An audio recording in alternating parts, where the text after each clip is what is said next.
Francis à l'ignorance. Au lieu de penser à s'unir, l'Afrique a tué sa leader. Aujourd'hui, on a que les larmes pour pleurer. Je ne sais pas si c'est l'ignorance. Au lieu de penser à s'unir, l'Afrique a tué sa leader. Aujourd'hui, on a que les larmes pour pleurer. Habitons sa malade, parlons de l'unité, au lieu de s'entretuer.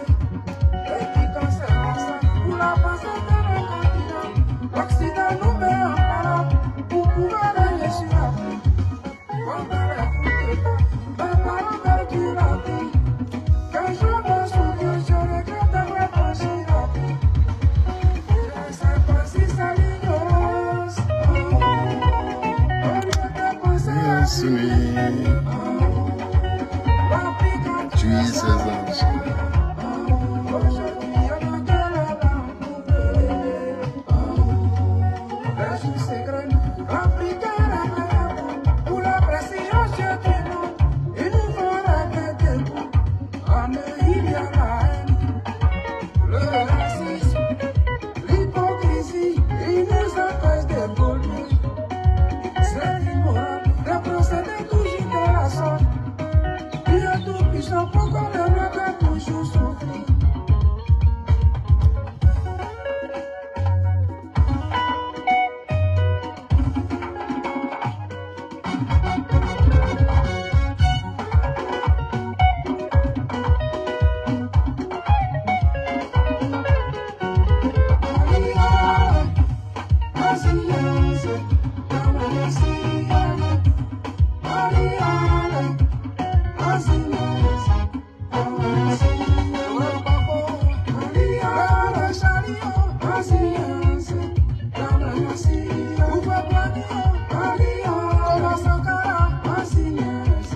Gamana Nwasilianye Leo Azinyanseo Gamana Nwasilianyo Ya Leo Nyazinyanseo Gamana Nwasilianye Le mama Nyazinyanseo Gamana Nwasilianyo Aliya Leo Nyazinyanseo Gamana Nwasilianyo Aliya Leo, Nyazinyanzelania, Gamana Nwasili Anyo. Aliya Leo, Nyazinyanzela, Gamana Nwasili. Oh, merci, merci, merci à ces jeunes. Merci beaucoup. Merci, merci, merci. Guino Désiré Claver. L'Impérial Hilario, dans leur album C'est ça tu veux. Ouais. Un très bon morceau. Aliyale, nyazi, gamana Nwasili anye. Aliyale o, nyazi, ne gamana Nwasili anye. Ils nous divisent. Et pendant que nous souffrons, on ne peut même pas se soigner. Et ils sont là, ils se moquent de nous. Ce que les enfants en chantent. Voilà.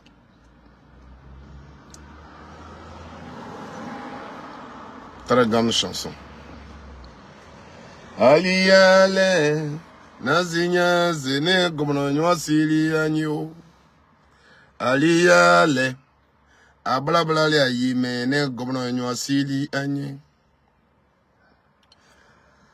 Bonsoir à tous, bonsoir aux amis, aux abonnés de la page micro. Merci à tous. Jules César, soit salué. Annick Patricia Gogoua Riboul, soit salué depuis ta position. Merci. Voilà, d'être là. Sur micro, malgré nos problèmes. Voilà, d'audience, de visibilité que nous avons. On essaie de parler. On essaie donc de véhiculer le message utile, le message nécessaire pour le peuple ivoirien. Voilà. Aujourd'hui, on doit s'unir. On a besoin de nous unir. Et c'est pourquoi je lance un appel à tous ceux qui font des vidéos. Saisissons le message du président Gbagbo Laurent et faisons réellement la promotion de cette vision. Aujourd'hui, Gbagbo Laurent est officiellement notre candidat. C'est nous qui avons demandé au président Laurent Gbagbo d'être notre candidat. Alors, nous devons aider le président Laurent Gbagbo. Nous devons promouvoir sa vision pour que les Ivoiriens qui n'ont pas encore compris puissent nous rejoindre. Il ne nous revient plus sur les réseaux sociaux d'insulter les gens. Mais allons, nous avons des arguments. Expliquons et vendons notre candidat qui s'appelle le président Laurent Gbagbo. Mettons-nous dans ce travail. Laissons ceux qui n'ont pas d'arguments insultés. Voilà, laissez, même si les gens nous insultent, c'est pas grave. Je vous ai dit, vers où on va là, le RDF fera tout. Quand je vous dis, c'est tout. Voilà.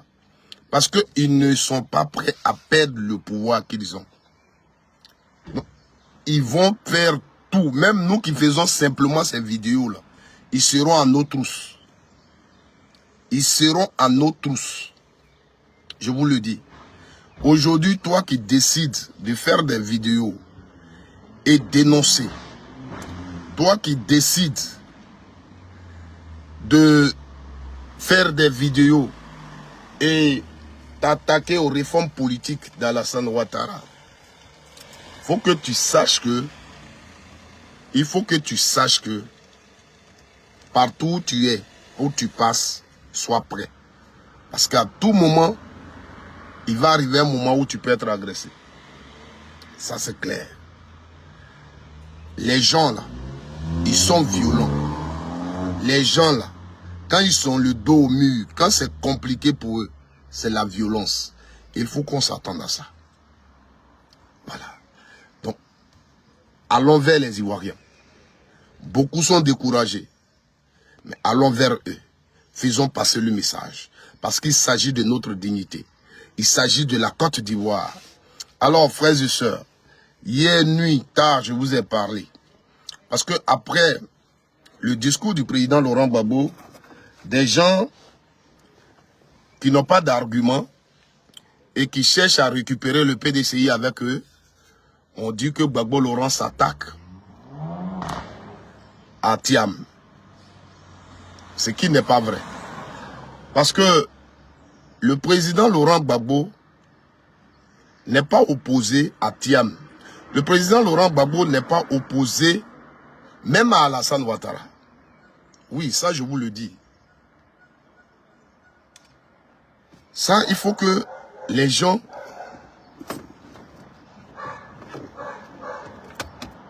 Il faut que les gens le comprennent. Quand Gbagbo Laurent vous parle, allez au-delà de ce qu'il dit. Gbagbo Laurent parle à la France. Comment tu vas, ma soeur de valeur? Gbagbo Laurent parle à la France qui se permet de choisir des dirigeants africains. Voilà. Hassan Dié soit salué. Gbagbo Laurent parle à la France. Et quand vous voyez, il prend même des exemples des dirigeants français. Parce que c'est à la France que Gbagbo Laurent parle.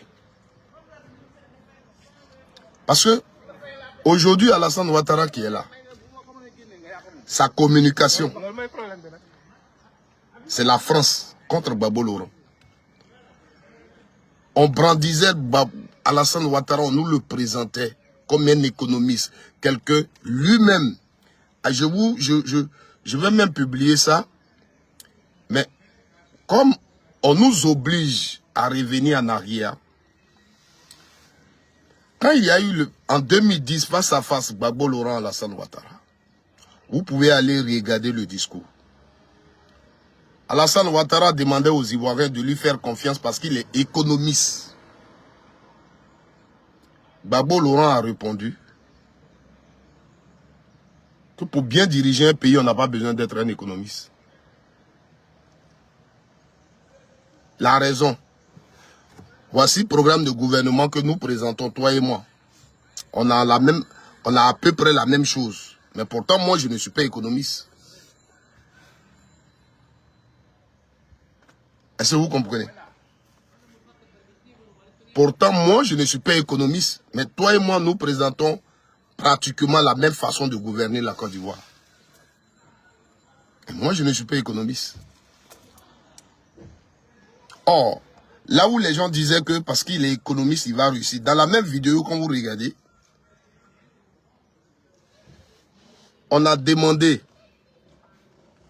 par rapport à la vie chère. Et le journaliste d'alors qui était...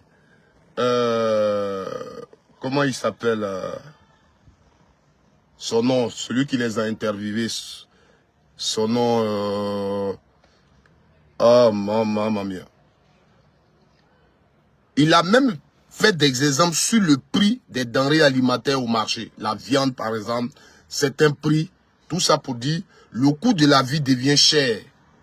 Quelles étaient les propositions que chacun faisait pour réduire le coût de la vie? Allez écouter la réponse d'Alassane Ouattara, l'économiste.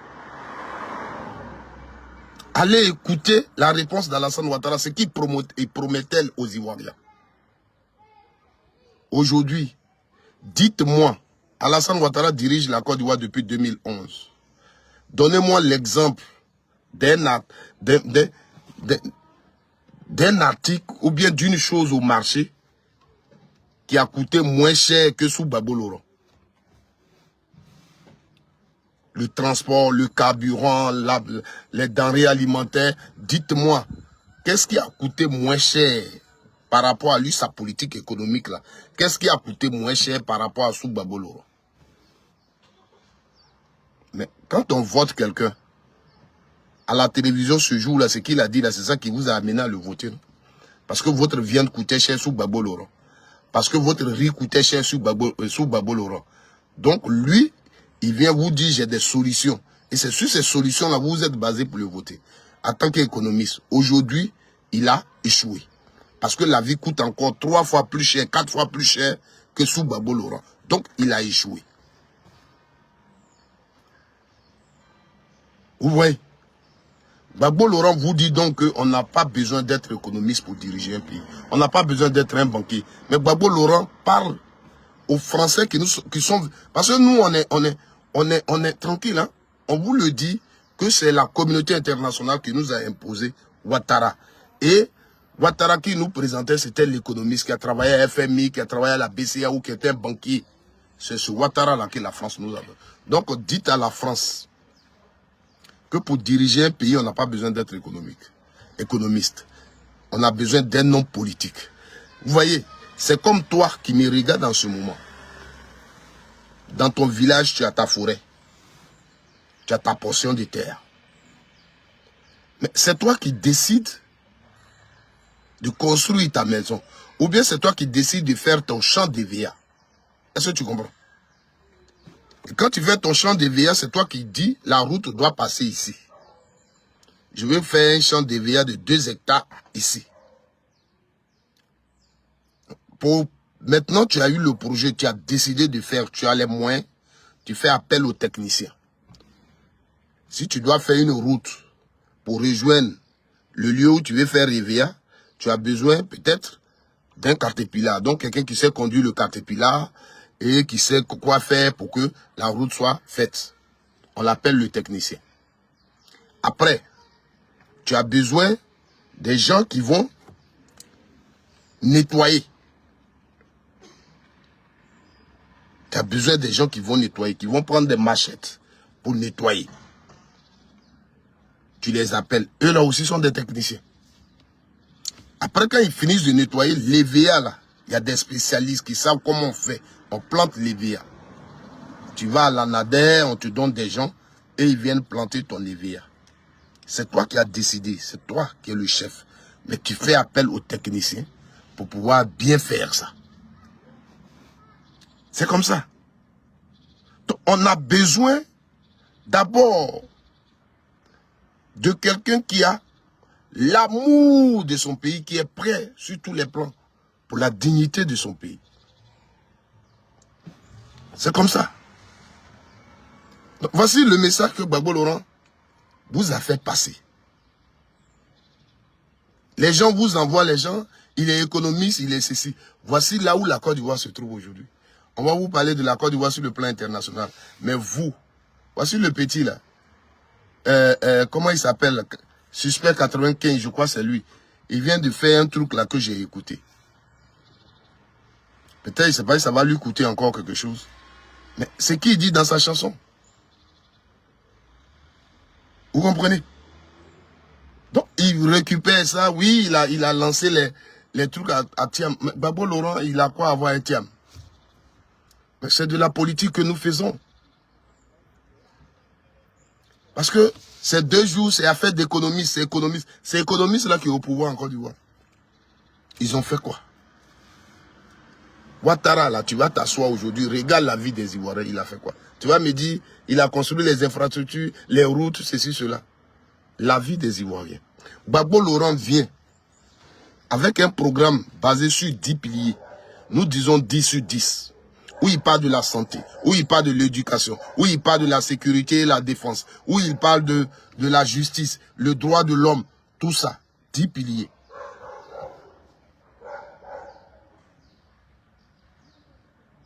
Où il parle du logement. Aujourd'hui, dans le logement, dans le plan de logement que Gbagbo Laurent nous donne avec lequel il vient, c'est pas de faire tout Abidjan, mais il faut développer la Côte d'Ivoire. Donc les villages, il faut amener à faire d'elles, des villes. Et ça, c'est pas un truc. Quand Ouattara est venu et puis il a supprimé, il avait déjà fait certains villages en commune, rédigé certains villages en commune, pour que le développement prenne toute la Côte d'Ivoire, couvre toute la Côte d'Ivoire. Voici les choses sûres avec lesquelles Gbagbo Laurent arrive. Qu'il a annoncé. Vous ne les voyez pas.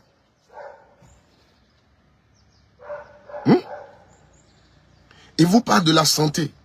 Si lui il est au pouvoir, ce qu'on doit faire de la santé. Gbagbo Laurent vous parle de ça. Ça, vous ne voyez pas.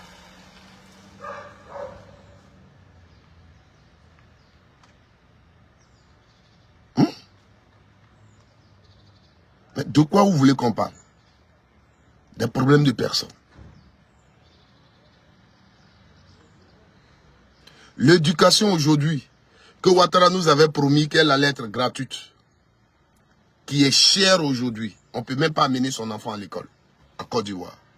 Il faut payer inscription en ligne, il faut payer tout.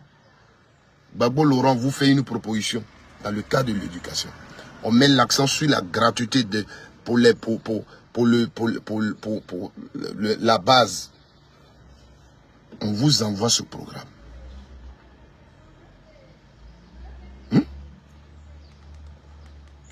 Une santé pour tous. Quand tu es en Côte d'Ivoire, quelles que soient tes origines sociales, il faut que tu arrives à te soigner.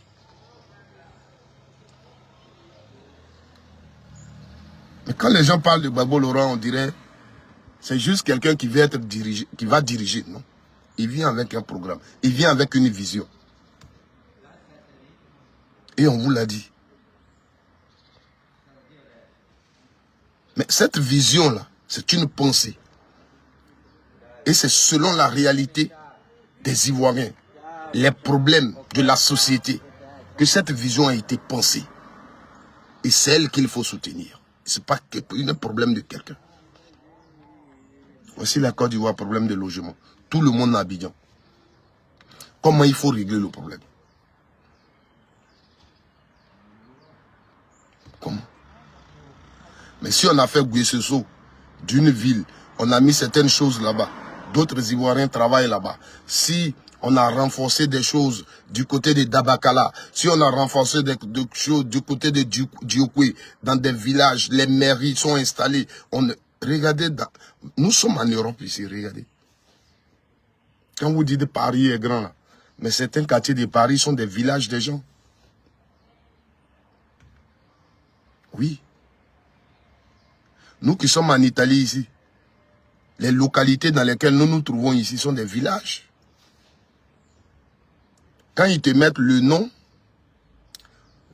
du village, on te met en bas le nom dans leur langue. C'est comme ça. Ils ont développé leur village. Tu vois, dans les villages, il y a des centres de santé. Chaque village a sa mairie, se gère. Mais c'est ça le développement, c'est ce que Gbagbo Laurent vous envoie. Ce n'est pas dans le vide que Gbagbo Laurent vient. Donc les gens, la communauté internationale, ceux qui sont là pour penser pour nous, pour choisir des gens pour nous, l'économiste, il est ceci. Il faut que ça finisse. La Côte d'Ivoire a besoin des hommes politiques qui aiment la Côte d'Ivoire et qui peuvent prendre les décisions pour l'avancement de la Côte d'Ivoire, pour la dignité des Ivoiriens.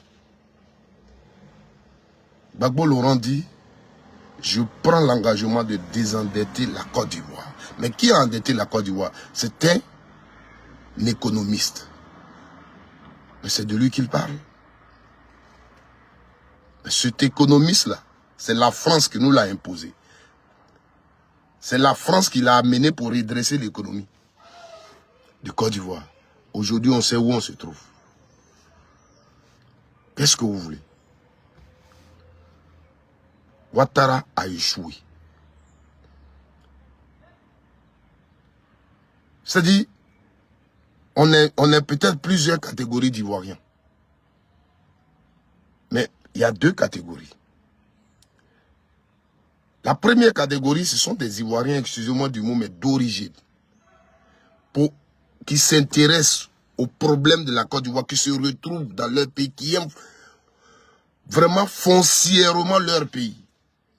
Donc, même dans un petit village, la souffrance des parents leur dit quelque chose. Voilà. Quand on dit la NACAD n'est pas achetée, quand on dit le EVA et tout ça, ces Ivoiriens-là pleurent pour leurs parents. Et il y a l'autre catégorie d'Ivoiriens qui vivent qu'en ville. Et ils ne connaissent même pas la réalité des gens au village. Ils vivent qu'en ville. Donc quand ils voient les infrastructures, les ponts, les goudrons, c'est fini, ils sont contents. Oh, ce président-là, ici, là, il n'y avait pas route, il a mis route. Oh.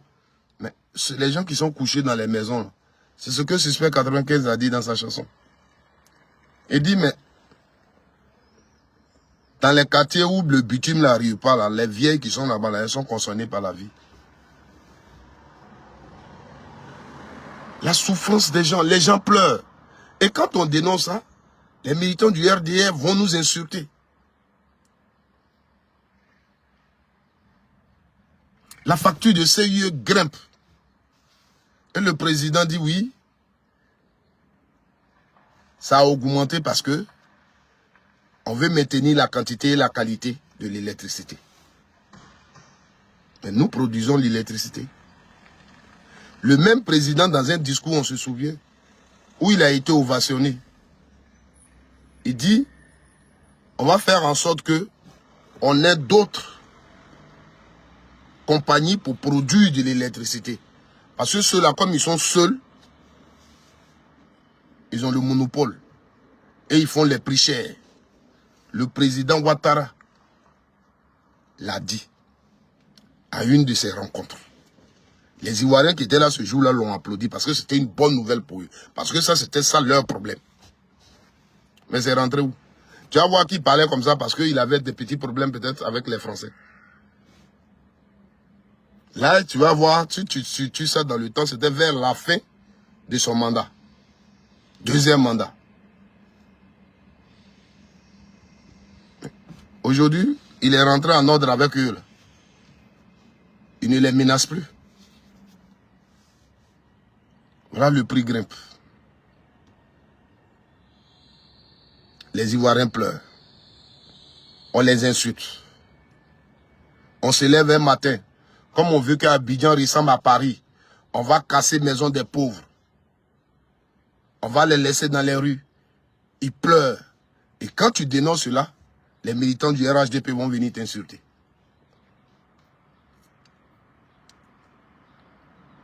Est-ce qu'on peut faire ça? Vos parents pleurent et vous défendez les autorités. Moi, je vous le dis, que Dieu nous permette de vivre. Gbagbo Laurent, là, il sera président demain. Je suis dans son parti. Je fais vidéo pour lui. Même peut-être demain, même là, S'il est président, peut-être je peux avoir un poste quelque part. Mais je vous le dis. Je vous le dis. Ce que je dénonce aujourd'hui sous Ouattara, là, si ça se fait sous Gbagbo Laurent, ils n'ont qu'à me chasser, mais je vais le dénoncer. Ce que je trouve injuste et que je dénonce, je continuerai de le dénoncer. Parce que c'est parce que je dis c'est pas bon. Si demain je vais dans les urnes, que je ne vote pas Ouattara, c'est à cause de ce qu'il fait. Je n'ai pas de problème personnel avec Ouattara. Vous comprenez? Mais aujourd'hui, la souffrance des Ivoiriens que je regarde et que je dénonce là, si demain on vient au pouvoir et que les mêmes choses, par exemple, la façon dont le lieutenant Bawa a été enlevé et qu'on a dénoncé, sous Gbagbo Laurent, je ne peux pas dire qu'on ne peut pas arrêter quelqu'un. Mais ce que la loi prévoit pour arrêter quelqu'un, il faut le faire. Donc sous Gbagbo Laurent, on arrête quelqu'un comme ça et puis j'ai appris et que ça a été décrit comme la femme de Bawa a décrit son arrestation. Je vais le dénoncer. Parce que c'est injuste. Voilà. Parce que c'est injuste. Vous comprenez? Il faut être juste avec soi. Mais hier, vous disiez haut et fort, Gbagbo au pouvoir, oh la vie est chère, la viande coûte cher, ceci coûte cher. Et vous,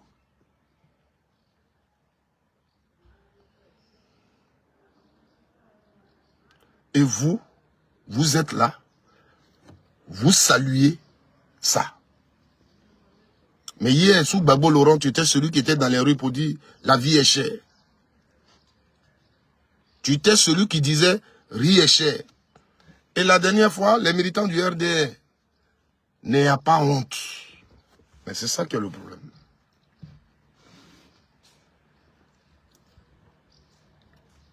Vous n'avez pas honte. Et ça, je vous le dis. Vous n'avez pas honte. Parce que vous ne comprenez rien. Vous ne savez pas ce qu'on appelle la politique. Vous, c'est les yeux. Et c'est vous qui voulez donner des arguments. Alassane Ouattara a échoué. Oui. Sur plusieurs aspects qu'il a promis aux Ivoiriens, il a échoué. Et il doit foutre le camp, il doit partir. Et si il veut un peu d'honneur, il ne faut même pas qu'il se représente en 2025. C'est clair. S'il veut honneur, s'il veut, il peut se présenter. Ça ne nous dit rien. Parce que vous avez déjà parlé votre français. C'est le premier mandat de la 3e République. Ça veut dire quoi? Ça, c'est la dictature pure. On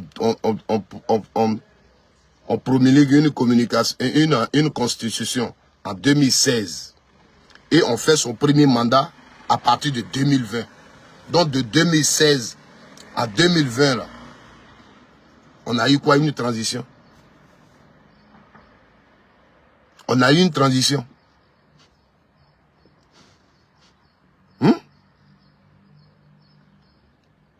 Est-ce qu'on a eu une transition?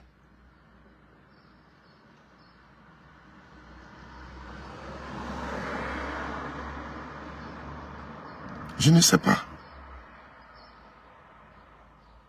Peut-être si vous voulez peut-être nous blaguer au moment où vous dites non. Il fait maintenant son 2e mandat de la nouvelle République. L'autre côté, il a fait 2011, 2015, 2020. Il a fait juste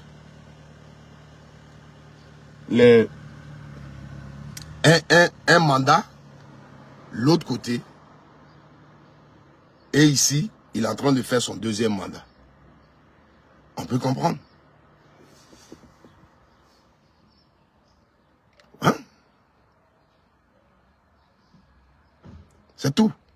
On peut le comprendre. Mais vous ne pouvez pas. Vous ne pouvez pas nous dire c'est le premier mandat de la Troisième République qui est là. Donc, entre 2016 et 2020, là, il y a eu quoi? Une transition. Qu'est-ce qu'il y a eu? Expliquez-nous. Parce que la nouvelle constitution, a commencé en 2016. En Côte d'Ivoire, nous n'avions pas de vice-président. On l'a eu en 2016. En Côte d'Ivoire, nous n'avions pas de Sénat. On a eu ça en 2016. La nouvelle constitution a commencé en 2016. Donc, si Ouattara est en train de faire le premier mandat de la Troisième République, de 2016 à 2020, là, on a eu quoi? C'était une transition. Qu'est-ce que nous avons eu? Dites-nous. Vous n'avez pas honte. Parce qu'il s'appelle Ouattara. Donc pour vous, tout ce qu'il fait, c'est bon. C'est la dictature. Et je vois des gens qui sont dans ces pays développés là, en France, en Italie, aux États-Unis, partout, qui disent Ouattara, mais il va être au pouvoir 50 ans. Ouattara, c'est jusqu'à la mort. Parce qu'il construit les ponts, il fait les routes. Mais vous êtes dans des pays développés. Vous êtes dans des pays développés. Est-ce que vous avez déjà appris dans ces pays-là où ça construit tout, où le développement se sent, où les gens sont à l'aise, où on soigne les gens? Est-ce que vous avez déjà appris qu'un président a fini son mandat et puis on dit comme il construit la ville, il n'a qu'à rester, il construit le pays, il n'a qu'à rester au pouvoir jusqu'à la fin? Vous l'avez déjà appris. Voilà Macron, il est en train de faire son deuxième mandat. Demain, il va organiser les JO. S'il a bien organisé les JO, les Français vont dire oui, il faut encore rester. Non, il y a des gens dans la vie, quoi. Vous voyez votre réflexion. Vous voyez votre réflexion. C'est-à-dire quand vous parlez, on a l'impression que Ouattara, c'est un extraterrestre qui chie l'argent et c'est son argent qu'il prend pour développer la Côte d'Ivoire. Mais voilà que tout est clair. C'est crédit qu'il prend. Avec sa soi-disant communauté internationale. Voici hier, tout est sorti. Dans leur conseil de ministres. Comme après, vous allez dire que c'est du fake. Mais nous revenons encore dans le même débat de petits pays très endettés. Aujourd'hui, il faut créer un organe qui va négocier avec ceux qu'on doit. Il faut créer un organe qui va aller près des gens qu'on doit pour négocier. Et ça, il paraît que c'est ce conseil qui a été créé au niveau de la Banque mondiale ou quoi là, pour les petits pays très endettés. Et la Côte d'Ivoire donc va négocier pour être dedans, pour pouvoir négocier avec leurs créanciers. Vous comprenez? C'est pas à la base du départ là qu'on revient. C'est pas ce qu'on appelle échec. On n'avance pas, on recule. Et c'est ce que nous autres on vous dit. La Côte d'Ivoire, si c'est en matière de beauté, si c'est en matière d'infrastructure, dans les années 80, nous autres, on n'était même pas, on ne voyait pas clair. La Côte d'Ivoire était déjà avancée. Ce que la Côte d'Ivoire avait en matière d'infrastructure, sous Oufoué-Boigny, dans la sous-région, on ne trouvait pas ça. Aujourd'hui, tu vas aller dans ces pays-là, tu vas voir leur quartier administratif. C'est pas ce qu'on a au plateau, ils n'ont pas ça. Mais est-ce que toutes ces infrastructures que nous avons, autoroutes, ce que nous avons à Yamoussoukro, ce que nous avons au plateau, tout, est-ce que ça nous a mis à l'abri de la crise économique? Non. Non. Parce qu'on n'a pas travaillé pour ça. Pour nous, il faut construire les choses. Le président Oufoué, qui avait aussi les mains liées, parce que tout ce qu'il a fait, il venait de la communauté internationale. Le président Oufoué était là. Et ils ont fait tout. Pour lui, nous tous, on était là, Oufoué a fait ça. Oufoué Boigny a fait ça. C'est-à-dire les politiques de nos parents là-bas. C'est Oufoué a fait la route. Oufoué a fait ceci. En réalité, tout ça, c'était pas lui. Et ce crédit, ces choses-là ont fait que nous sommes tombés dans une crise économique. À cause de cette crise-là, Ouattara, vous l'avez connu.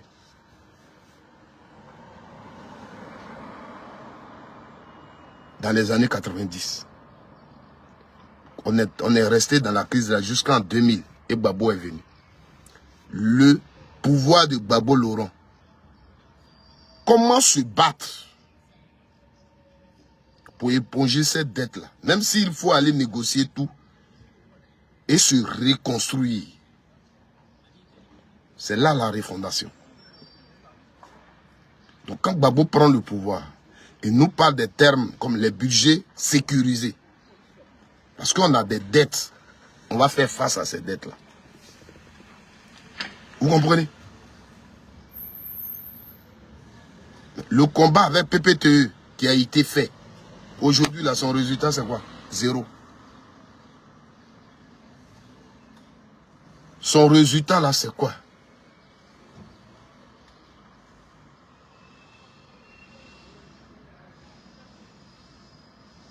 Cécilité, sois saluée, je vais très bien, merci. Son résultat là, c'est quoi? PPTE. Vous venez, pour tout et tout, on avait un crédit de 7 milliards. PPTE nous a avantagé, peut-être il devait maintenant nous rester 2 milliards. Vous venez, aujourd'hui, on parle de plus de 25 000 milliards qu'on doit. Et avec ça, vous dites que vous avez réussi. Vous avez réussi quoi? C'est pourquoi quand je fais mes vidéos, je vous fais toujours cette illustration. Je dis, je vous fais une illustration d'une petite famille. Je prends l'exemple sur une petite famille de peut-être 5 à 6 membres. Le père, la maman et ses enfants. Papa vit de ses 5 hectares de cacao.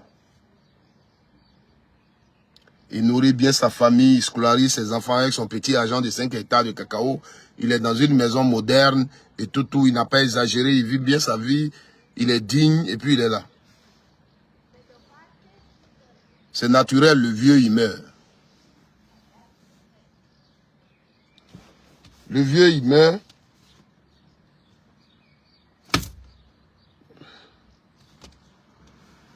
Le vieux il meurt et son premier fils prend la direction de la famille.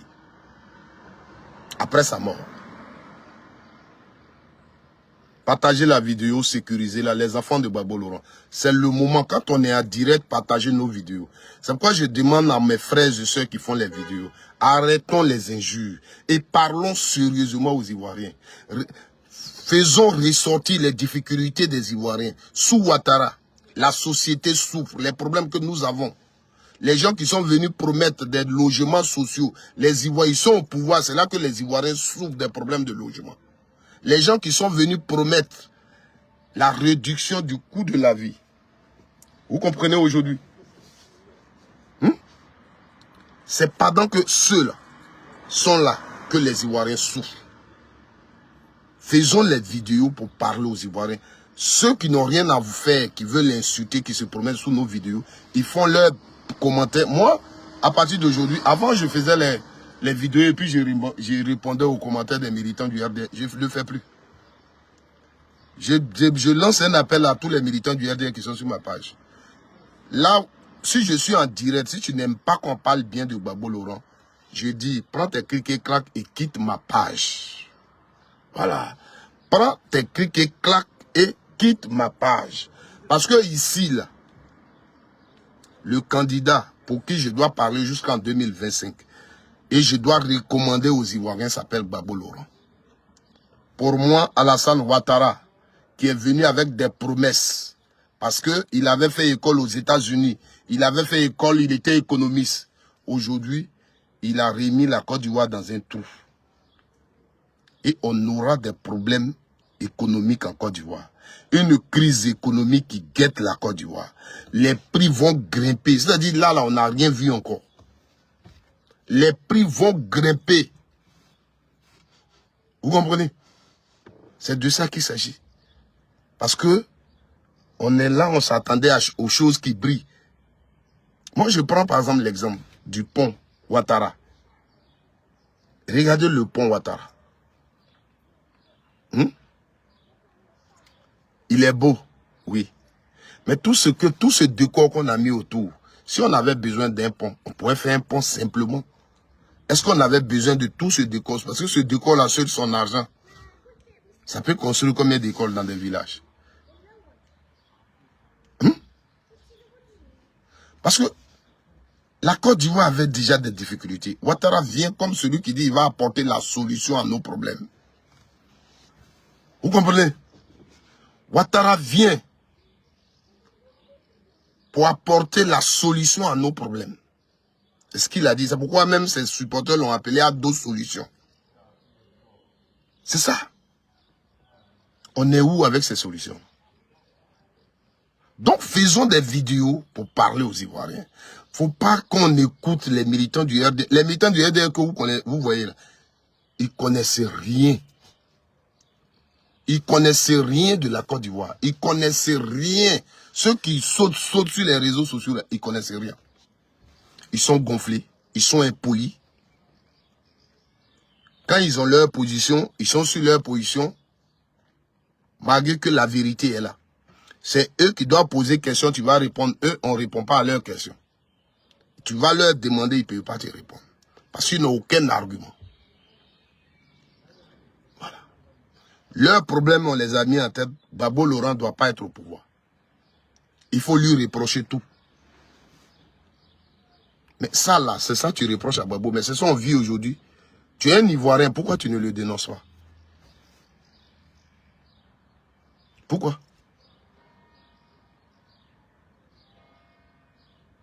Non. Ils ne peuvent pas. Alors,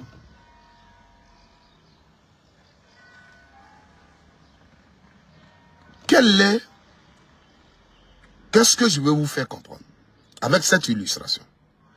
Le papa, naturellement, il meurt. Donc, et le petit, et son premier fils prend la direction. Ça, c'est une illustration que j'ai fait. Parce que moi, c'est comme ça que je suis. Pour que vous sachiez que je suis constant. Et mon idée et ma voix, elle est toujours la même. Donc, je vous fais les mêmes illustrations pour que vous sachiez que je n'ai pas changé. Pour que vous compreniez bien. Donc, quand le premier fils prend la direction de la famille, les 5 hectares de son papa, qu'il avait, et la famille mangeait à sa faim, et la famille ne prenait pas crédit pour vivre, et la famille était digne, lui, il veut mettre la famille à une autre dimension. Donc, dès qu'il prend, un an après, la cour de la famille change. Une maison, jolie maison moderne. La cour est bien jolie, il a même voiture, tout. Les gens sont étonnés, ils disent, ah, mais lui, il est fort. Waouh, mais lui, c'est un bon gestionnaire. Oui. Lui aussi, malheureusement, il meurt. Quel est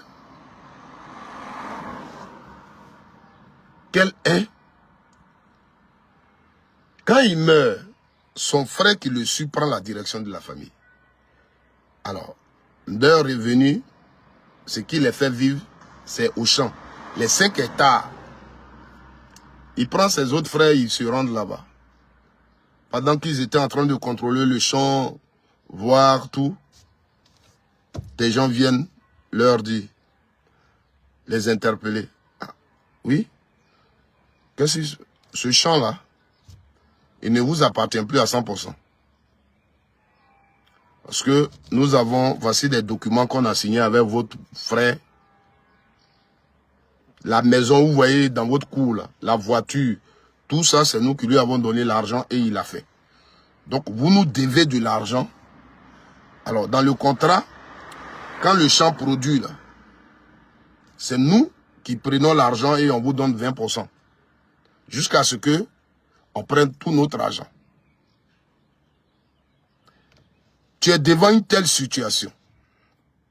Selon toi, entre leur papa et son premier fils qui a dirigé après, qui est un bon gestionnaire? Qui est un bon gestionnaire? C'est ce que nous vivons en Côte d'Ivoire. Des gens ont pris des armes. Un matin, ils sont venus mettre la Côte d'Ivoire en retard pendant 10 ans pour que quelqu'un soit candidat. Ce qu'ils n'ont jamais assumé. Des gens, on a tourné, ils ont été candidats. On va aux élections. Ils perdent même ces élections-là, mais ils ne le reconnaissent pas. Ils réallument leur flamme de guerre. Et c'est cette guerre-là qu'ils gagnent. Et ils dirigent la Côte d'Ivoire. Les Ivoiriens sont tombés partout, ils sont morts. Ils prennent la direction de la Côte d'Ivoire. Ils indexent quelqu'un. C'est lui qui a tué les Ivoiriens.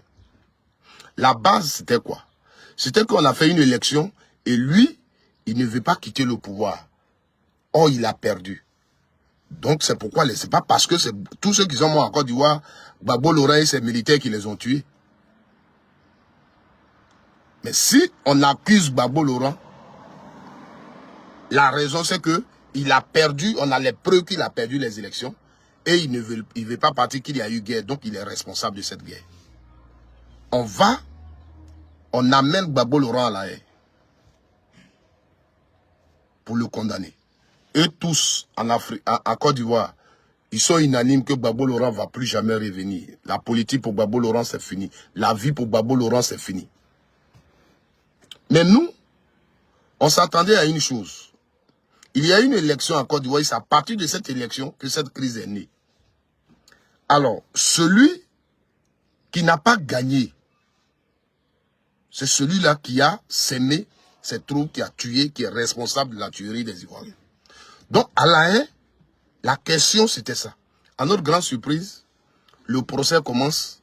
On dit, on n'est pas ici pour demander qui a gagné les élections.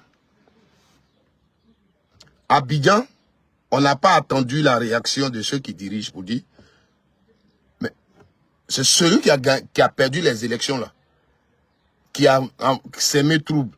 Donc logiquement, on devait faire des enquêtes sur les élections et apporter les preuves que Gbagbo Laurent a perdu les élections. Là-bas, à la haie. Et Gbagbo, c'est le même Gbagbo Laurent accusé qui va se lever pour dire, il est surpris qu'on dise qu'on n'est pas là pour demander qui a gagné les élections. Parce que c'est celui qui a perdu les élections qui est responsable des morts des Ivoiriens. Il est encore le même Gbagbo Laurent qui pense que ce procès-là devait commencer par là. Et malheureusement, on dit que on n'est pas là pour dire qui a gagné les élections. Ça veut dire que jusqu'au jour d'aujourd'hui, un Ivoirien, ce qui s'est passé en 2010, ce qu'un Ivoirien peut retenir, c'est qu'il y a eu guerre, Ouattara a gagné la guerre et il a dirigé, pas parce qu'il a gagné les élections. Vous comprenez? Voilà. Pas parce qu'il a gagné les élections.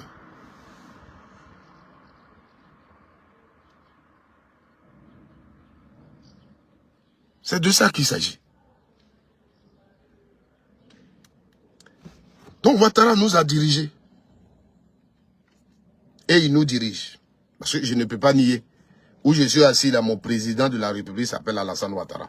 Tu me poses une question, si je suis dans une salle tout de suite, et puis on dit quel est le président de la République de Côte d'Ivoire, je dois dire Alassane Ouattara. Si je dis un autre nom, on va me donner 0. Où je suis là, si je fais une formation, et on me donne une attestation, on dit ton attestation là pour qu'elle soit valable, tu dois la faire signer par le président de ton parti et de ton pays. C'est Ouattara qui doit poser sa signature sur mon attestation. C'est pas Gbagbo. Donc le président de la République de Côte d'Ivoire s'appelle Ouattara. Ça, on est unanime là-dessus. Mais je dis, quand je regarde les réformes politiques de Ouattara, quand je vois aujourd'hui la souffrance de la société ivoirienne, Ouattara, par rapport à ce qu'il disait pendant la campagne, il a échoué. et lamentablement échoué. Les gens, ils n'ont pas honte, c'est tout. Parce que quand j'écoute Ouattara, avant qu'il ne soit au pouvoir, qui critiquait déjà un crédit de 6 000 milliards, qui disait déjà que le crédit de 6 000 milliards est trop.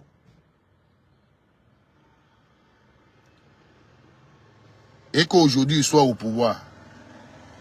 Et qu'il n'a pas pu faire une politique pour permettre à la Côte d'Ivoire de produire de l'argent. Pour ne pas s'endetter. C'est un échec. Parce que nous sommes ceux qui ne voulons plus dépendre de l'Occident. Voilà.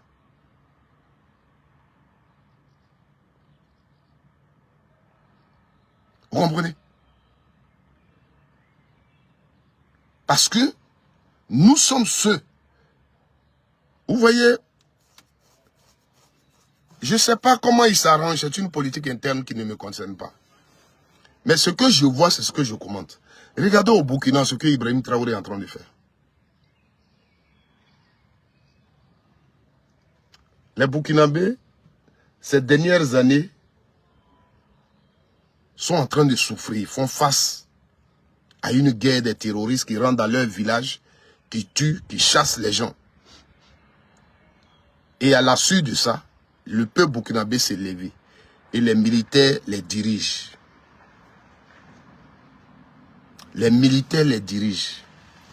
Et ces militaires-là, des jeunes burkinabés, ont laissé leur boulot. Les jeunes burkinabés ont laissé le plaisir. Et aujourd'hui, pendant que moi je parle ici dans cette voiture, et je peux me lever pour aller m'acheter un yaourt, une bière, je suis en liberté. Des jeunes de mon âge sont dans des forêts. Beaucoup aujourd'hui sont couchés dans les hôpitaux parce qu'ils ont des pieds cassés. Ils ont des pieds coupés. Ils ne peuvent plus rien. Pendant peut-être que je parle, on ramasse d'autres dans les forêts qui sont morts. Ils font face à la libération de leur pays. Mais à côté de ça, Ibrahim Traoré dit que les Burkinabés doivent se prendre en charge. Et ce n'est pas où il a lié son partenariat. Mais dans sa politique de mécaniser l'agriculture, parce qu'il sait que pour que le Burkina s'autosuffise, il faut développer l'agriculture. Il faut donner des moyens, il faut investir dans le secteur de l'agriculture. Dans le secteur agricole, il a envoyé des machines.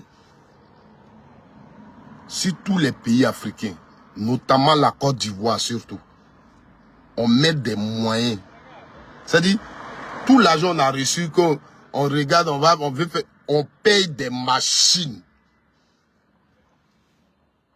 On paye des machines. Vamsi Sanogo, je ne veux pas te répondre, mais je n'aime pas une chose. Voilà, je sais que depuis tu cherches que je dise ton nom, tu veux que je te fasse savoir que je te lis. Je n'aime pas une chose. Tu peux faire tes commentaires que tu veux.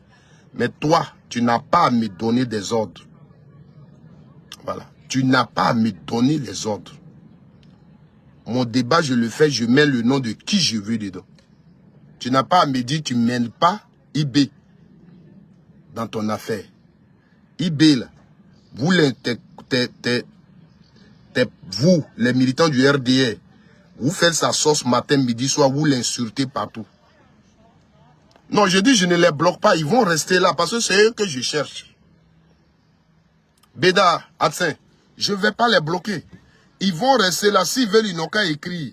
Mais ils vont rester là, ils vont m'écouter. S'il ne m'écoute pas, il ne peut pas répondre. S'il prend son temps, s'il prend sa connexion, et puis il est là, tout son temps, et puis il est sur un téléphone, depuis que je suis en direct, il m'écoute, et puis il écrit, il répond. C'est que ce que je dis l'intéresse. Il est dans une position de quelqu'un qui veut venir défendre son candidat, comme il le dit. Mais moi, ça ne m'intéresse pas. Oh. Ah non, scusi. Vous comprenez? Ça ne m'intéresse pas, la dame même a confondu. Moi, ça ne m'intéresse pas. Vous comprenez? Ça ne m'intéresse pas. Et s'il est même intelligent, il peut faire comme moi, aller sur sa page, faire des vidéos pour défendre son candidat. Moi, il ne verra pas mes commentaires sous ça. Je suis comme ça. Quelqu'un est libre de faire ses vidéos. Dire ce qu'il a envie de dire. Voilà. Je n'irai pas sur chose de quelqu'un. Il va dire ne mène pas ton truc. Non. Moi, je n'aime pas ça. Ça, je vous le dis, monsieur. Voilà. Tu peux, si tu penses que c'est sur ma page, tu peux venir défendre ton candidat, défends-le. Mais je te dis aujourd'hui, demain. Moi, quand je te dis Ouattara a échoué, c'est parce que j'ai écouté Ouattara. C'est un politicien. Pour moi, je me dis que pour que les gens votent Ouattara, ils se sont basés sur son programme politique qu'il a proposé. Les solutions qu'il pouvait envoyer au problème des Ivoiriens. C'est sur ça qu'on s'est basé. C'est pas parce qu'il s'appelle Ouattara, je suis du Nord, il est du Nord, qu'on l'a voté. Et je dis que quand j'écoute les vidéos de Ouattara, même étant président, toutes ces déclarations qu'il fait et ce que je vois en Côte d'Ivoire, Ouattara a lamentablement échoué. C'est pas un politicien. C'est ce que je te dis. Mais moi aussi, mon langage que je parle, tu ne peux pas le comprendre, mon frère.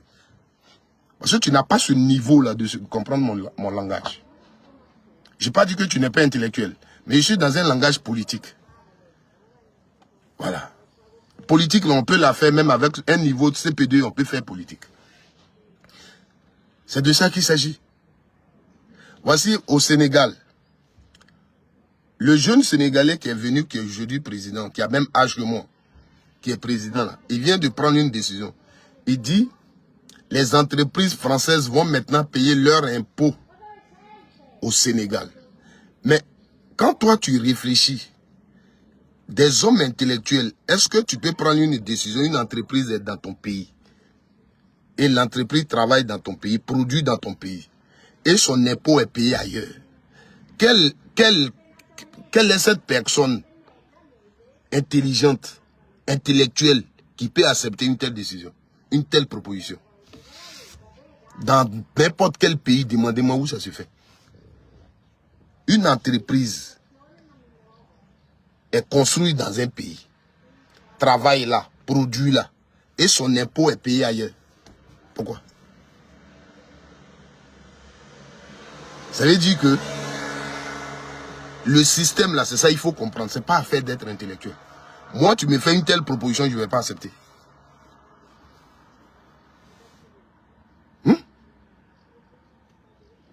Tu me fais une telle proposition là, je ne peux pas accepter. C'est de ça qu'il s'agit.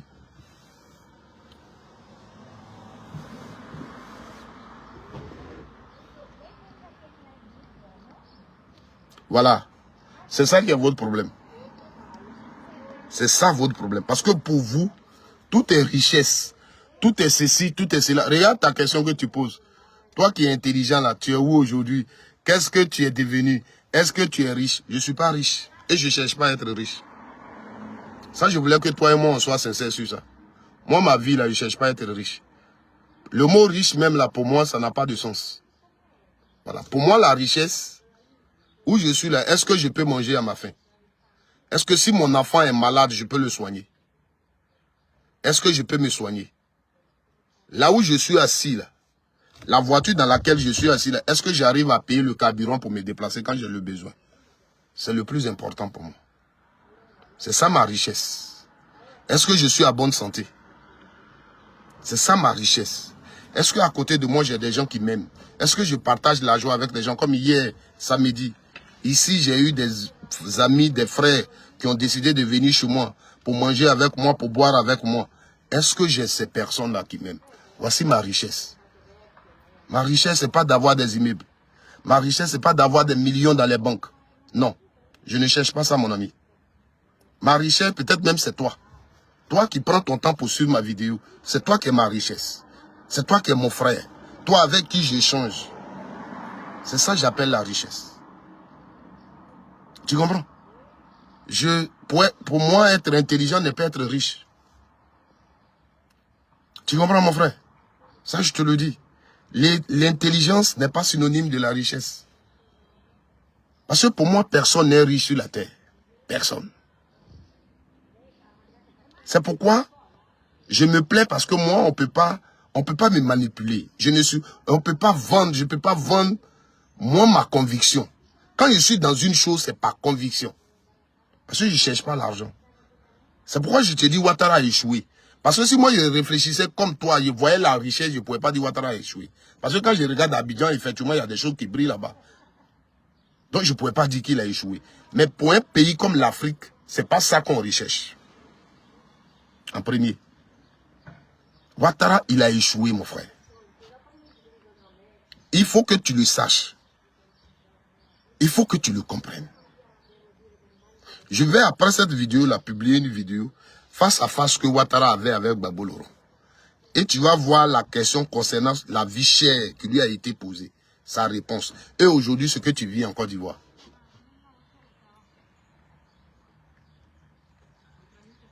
Tu comprends? Je ne te dis pas pourquoi tu te plains. Tu es libre de te plaindre parce que moi, je vais parler de Ouattara. Je ne parle pas de sa vie privée, sa personne. Mais je suis sur les réseaux sociaux là. Je suis opposé à Ouattara. Il faut que tu le comprennes. Vamsi Sanogo, il faut que tu comprennes que moi là, mon travail que j'ai fait sur les réseaux sociaux, c'est pour m'attaquer aux réformes politiques de Ouattara. Si je mens, peut-être tu peux dire que là, ce que tu dis là, c'est pas vrai. Ce que je dis est vrai. Voilà. Donc, mon travail, je ne peux pas insulter la personne de Ouattara, c'est pas mon ami. Je ne vaux même pas son orteil. Mais il est le président de la République de Côte d'Ivoire, c'est nous tous notre président. Donc, je m'attaque à ces réformes politiques. Est-ce qu'aujourd'hui, les Ivoiriens ne pleurent pas et on casse les maisons en désordre? Tu veux qu'on pleure dans la main de qui? Le courant qui est augmenté. Hier, quand Gbagbo était au pouvoir et on augmentait les choses, c'est le nom de qui tu avais dans ta bouche. C'est le nom de qui tu avais dans ta bouche.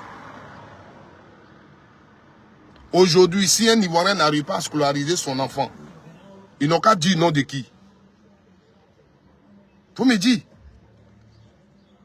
qui dirige la Côte d'Ivoire?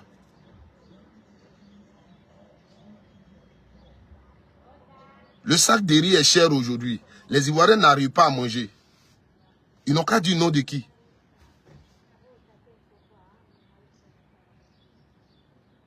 Il faut que tu me répondes.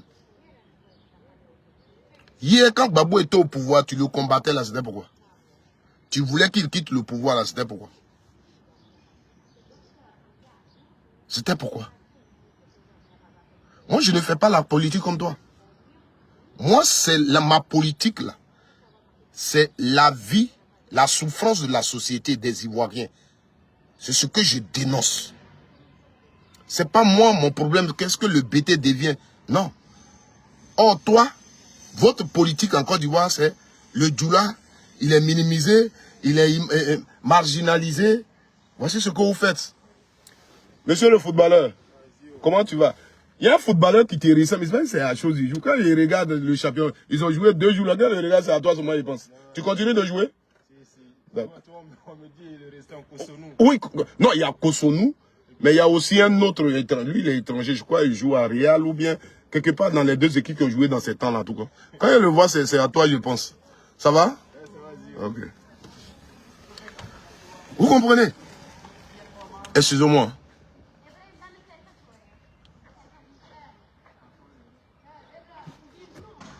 C'est à qui on doit demander? Dis-moi. Parce que pour moi, hier,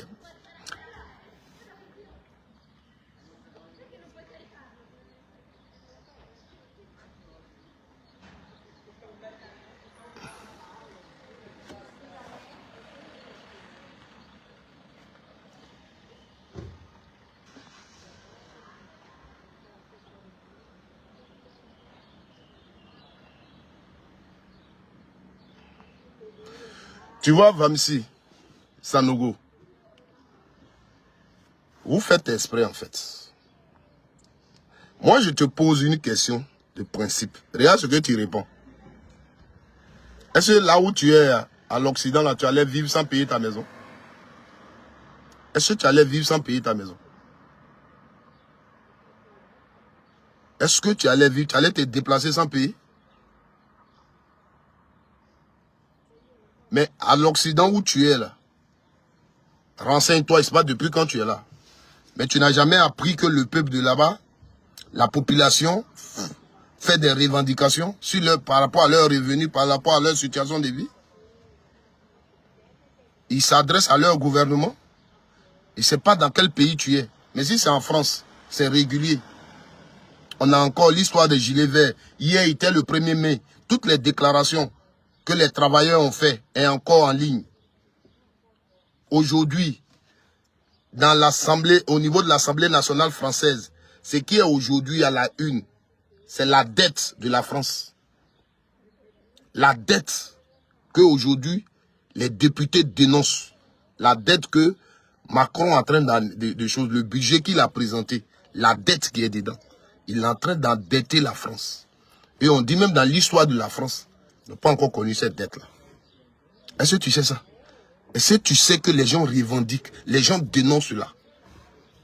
C'est à Macron qu'il s'adresse. Donc pas parce que toi tu es dans une maison et que tu la payes, qu'en Côte d'Ivoire la réalité est la même chose.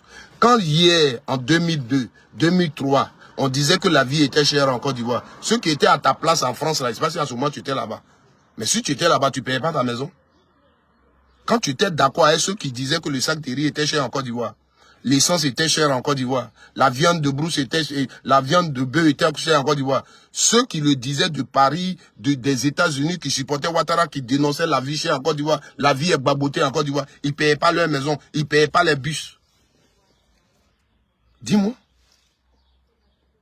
Ça vient d'arriver.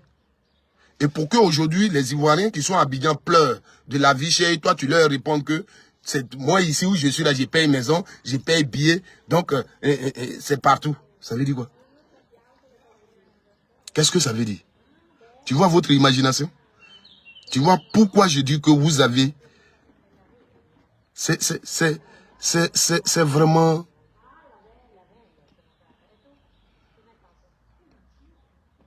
Je sais pas. Il y a d'autres pays, voilà, comme Christophe Krabenyabé qui est aux États-Unis, il y a d'autres pays où le bus est gratuit.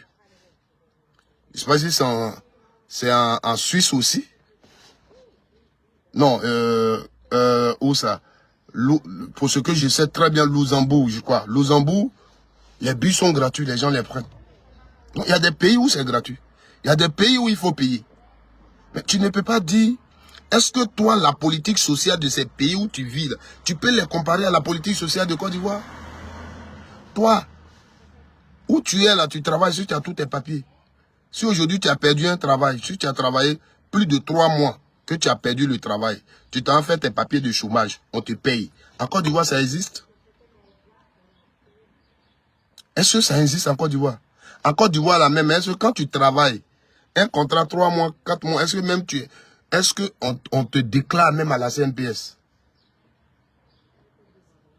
Toi, tu peux prendre les conditions d'ici, les comparer aux conditions de là-bas. Nos parents souffrent, ils pleurent. Et regardez comment vous vous moquez d'eux. Pourtant, hier, c'était vous les premiers à prendre les rues.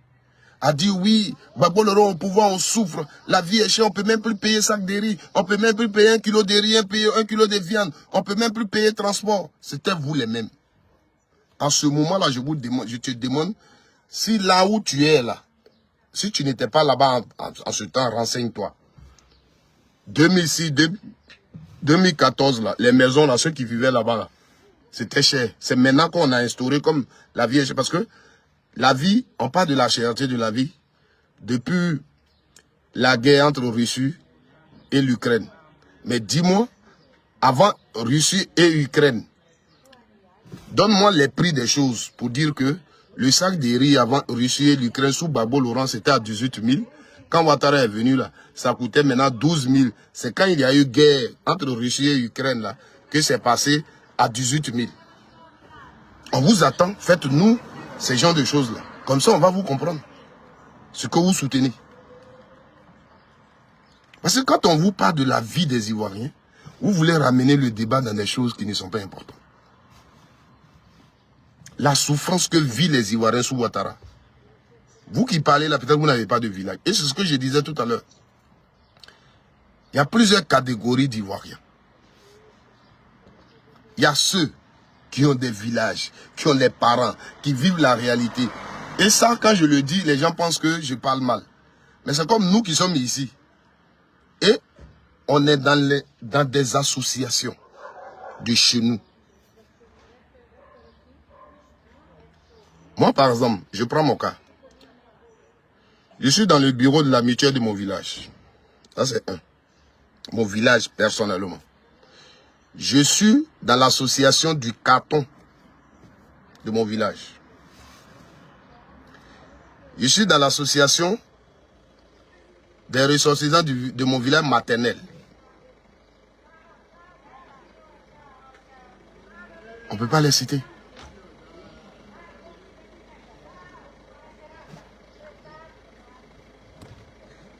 Nous, c'est nous ici là, on se cotise. On dit il n'y a pas de toit sous l'école. Le bâtiment de l'école, il n'y a pas de toiture. On se cotise ici pour aller changer. On dit il n'y a pas de banc, on se cotise pour aller changer. Ce n'est pas l'État qui va faire ça. Je n'ai pas dit que tu n'as pas de village. Je n'ai pas dit ça. C'est comme ça vous dites. Je n'ai pas dit que tu n'as pas de village. J'ai dit il y a des catégories d'Ivoiriens. Il y a ceux qui n'ont pas de village, donc qui ne connaissent pas la réalité des Ivoiriens. Je ne t'ai pas dit que toi, tu n'as pas de village. Est-ce que je te connais bien et dit que tu n'as pas de village? Je te parle de catégories d'Ivoiriens. Et je les classe. Et j'ai nommé 2 catégories, principalement. Et je t'explique. La première catégorie.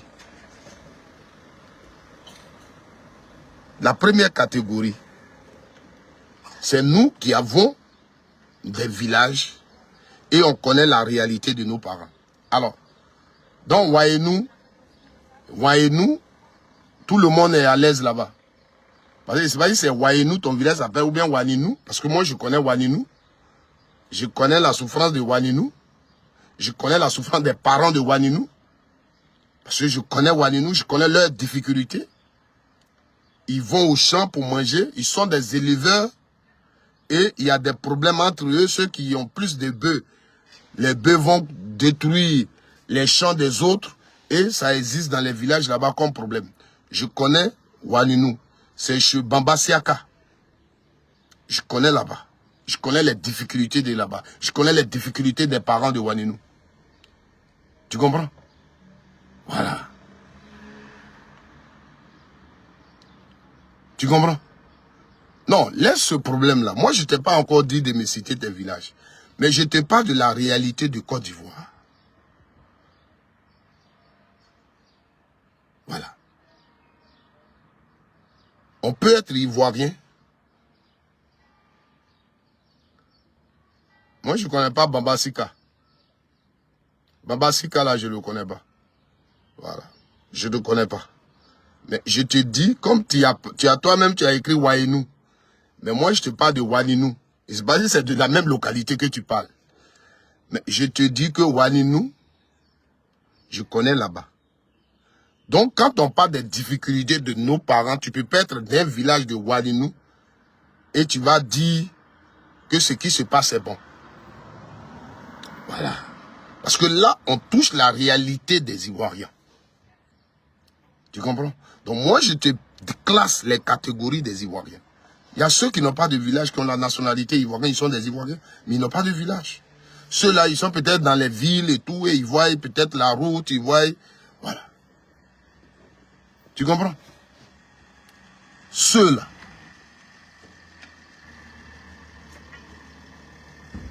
Moi, je ne connais pas Bamba Siaka, je te dis Bamba Chek. C'est différent de Bamba Siaka. Moi, je parle de Bamba Chek, qui est de Ouaninou. Tous les Ivoiriens connaissent Bamba Chek. Voilà, c'est un administrateur. Un grand administrateur, Bamba Chek. Tout le monde le connaît en Côte d'Ivoire. Il est de Ouaninou. Sa maman est de Lakota. Lui, il est de Ouaninou. Voilà. Tu comprends? C'est de lui que je te parle. Ton Baba Siaka, moi, je ne le connais pas.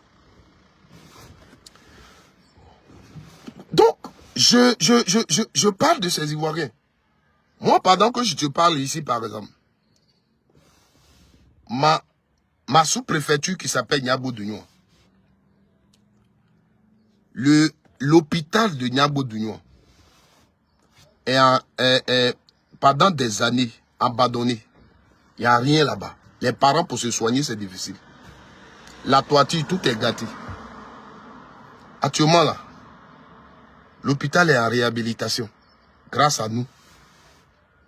Mais ce qu'on fait là, c'est l'État qu'on aide.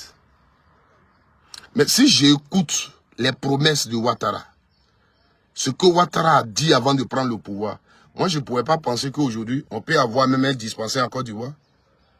ou ce sont les ressortissants de la cité qui vont encore cotiser pour donner des médicaments à leurs parents pour se soigner. Moi, je ne pouvais pas penser à ça. Parce que c'est la même situation qu'on vivait.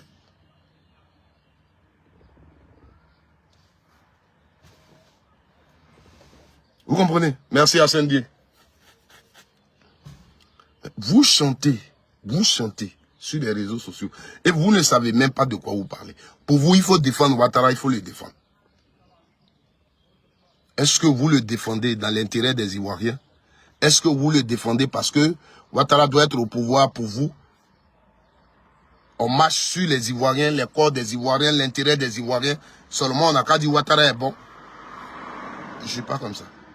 Et je vous le dis, que Dieu nous donne longue vie. Je dis même Gbagbo Laurent n'a qu'à être au pouvoir demain. Ce que je dénonce aujourd'hui, Gbagbo est au pouvoir, je vois ça, je dénoncerai ça. Oui. Il faut qu'on ait ce courage-là pour changer l'Afrique. Parce que Gbagbo Laurent, là, je le veux au pouvoir, mais ce n'est pas pour moi, c'est pour les Ivoiriens. Quand il est président, là, il n'est pas président pour moi seul. Il est le président de tous les Ivoiriens. Même si aujourd'hui, on m'insulte sur les réseaux sociaux pour lui.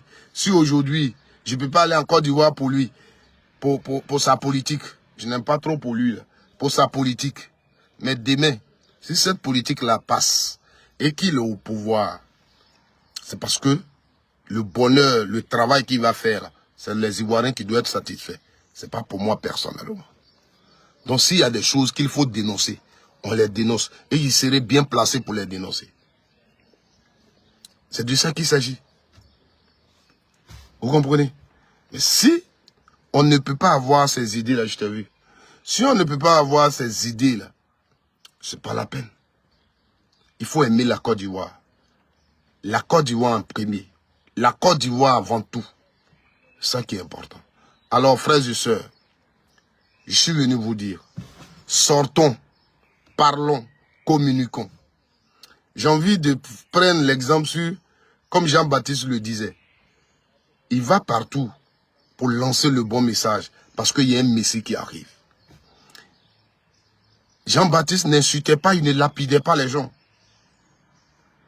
Donc nous qui avons le bon message, nous qui sommes sûrs que Gbagbo Laurent vient avec un bonheur, Gbagbo Laurent vient pour le bonheur des Ivoiriens, pour la dignité des Ivoiriens. Parlons bien, parlons conséquemment. Nous avons des arguments. Les militants du RDN n'ont qu'à nous insulter. Mais voyons la Côte d'Ivoire que nous aimons. La Côte d'Ivoire que Gbagbo Laurent aime. Et proposons, demandons aux Ivoiriens de venir derrière Gbagbo Laurent. Pour la dignité de la Côte d'Ivoire. Un Ivoirien, là où il se retrouve, qui aime la Côte d'Ivoire, qui veut que cette Côte d'Ivoire soit elle-même. Croyons à Koudou Gbagbo Laurent. Et allons tous pour que ce Gbagbo là, son nom soit sur la liste électorale et qu'il soit le président de la République de Côte d'Ivoire en 2025. Et vous allez voir. Et je suis sûr. Je vous remercie. Je vous remercie. Merci Christophe Krabé. Gbagbo vient pour rétablir la justice. Ça fait peur, mais c'est la réalité. Que Dieu bénisse la Côte d'Ivoire. Que Dieu bénisse la Côte d'Ivoire. Merci à vous tous qui avez suivi. Merci à mon frère, comment il s'appelle Vamsi Sanogo. Merci. Voilà, chez moi ici, là, c'est comme ça. Si c'était ton frère militant du RDR qui faisait vidéo, il t'avait déjà bloqué, il t'avait déjà insulté. Tu as vu que je t'ai pas insulté, j'ai échangé avec toi. C'est comme ça le fils de Gbagbo que je suis. Viens me rejoindre au PPACI. Parce que c'est la vérité. Là-bas, là, tu seras obligé de mentir. Tu seras obligé de mentir pour faire aimer Ouattara. Tu vois, tu es déjà en train de mentir. Ouattara, il a échoué, il faut l'admettre. Que Dieu te bénisse. Merci à vous tous. Ciao.